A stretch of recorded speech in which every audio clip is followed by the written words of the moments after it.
السلام عليكم. لا تنسوا الاعجاب بالفيديو والاشتراك في القناة تشجيعا لنا لنستمر بنشر المزيد إن شاء الله. السلام عليكم ورحمة الله تعالى وبركاته. بعد الصلاة والسلام على قائدنا محمد صلى الله عليه وسلم،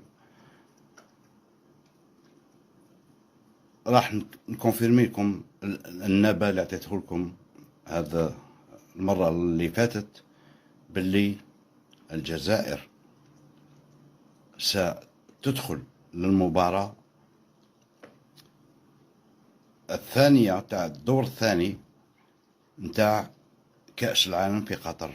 أقسم بالله العلي العظيم، أقسم بالله العلي العظيم، أقسم بالله العلي العظيم، ثلاثة. هاد العشية جي يو لو تيليفون ديال جياني انفانتينو، بريزيدون ديال لا فيفا، وأكد لي هذا الخبر، يعني خبر صحيح 100%. يعني نعاود نكرر باسكو بزاف اللي ما يامنوش باللي الكاميرون يلعب الشوط الأول والجزائر تلعب الشوط الثاني والمقابلة الثالثة كلها تلعبها الجزائر. دونك راني حلفت باليمين باللي هذه الأنباء راهي صحيحة 100%. ونزيد نقول لكم بالك وتنساو الصلاة والدعاء، الصلاة والدعاء، الصلاة والدعاء، الصلاة والدعاء، لكي ننال كأس العالم في قطر.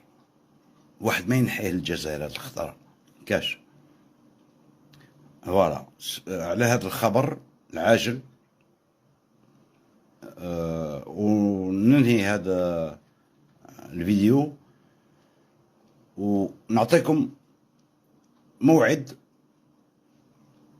نهار الماتش باش نأكد لكم باللي حقيقة الكلام اللي راني نقوله ما راهوش انفونتي، ولا واحد يقول لي راك شارب الشراب، واحد يقول لي راك مسطول، كل واحد كيفاش يقول لي. علو الشيطان تاخذ مولاكم. ما تنساوش يا الجزائريين الصلاة، حذاري من ترك الصلاة، والدعاء، الدعاء للرب باش نديو لا كوب دي موند. شكرا جزيلا وبقوا على خير.